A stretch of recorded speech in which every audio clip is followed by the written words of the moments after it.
Баршаңызға сәлем, құрметті менің көрермендерім. Арнама қош келдіңіздер. Сіздермен Бекзат. Мен бүгін сіздерге мини пиццаның жасалу жолымен рецептісімен бөлісетін боламын. Өте оңай. Каналыма тіркелмеген болсаңыздар, подписация бөлімін басып тіркеліп қойыңыздар.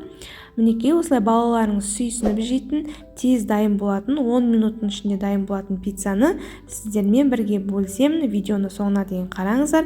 Және де менің каналымда осындай батоннан үлкен пицца және де лаваштан тіске басар таңғы асты әзірлеуге болады. Видеоның соңында сілтемесін қалдыратын боламын. Олай болса, біз мини пиццамызды әзірлейік. Мінекей осындай дайын батонды аламыз да, осылай қиғашынан барлығын кесіп шығамыз. Одан кейін профилинге осылай барлығын рет-ретімен қоямыз.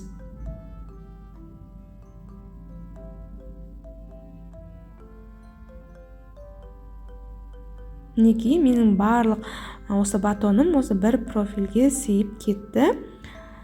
Енді мінекей келесі біз салмасын дайындаймыз. Оған бізге шұжық, яғни колбаса керек болады. Оның барлығын ұзынша қылып турап, соломка қылып, одан кейін квадрат қылып, яғни төрт бұрыш қылып осылай барлығын майдалап турап шығамыз.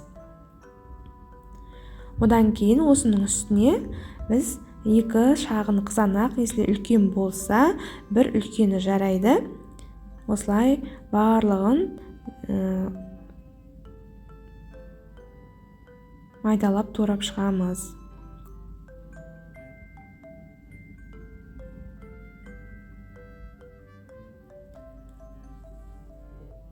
Мінекей помидорды турап болғаннан кейін біз ірімшігімізді теркіден өткіземіз.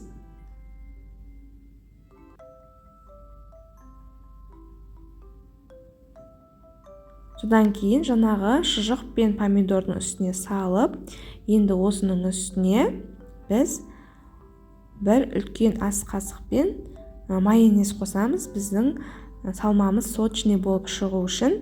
Енді дайын тұрған жаңағы батондарымыздың үстіне барлығын осылай қасықтың көмегімен қойып шығамыз. Содан кейін духовкаде 170 градуста мен 10 минутта пісіріп алдым. Керемет болып шықты. Достар, менің рецептім сіздерге ұнап жатса, каналыма тіркеліп, лайк басып, комментария қалдырып кетіңіздер.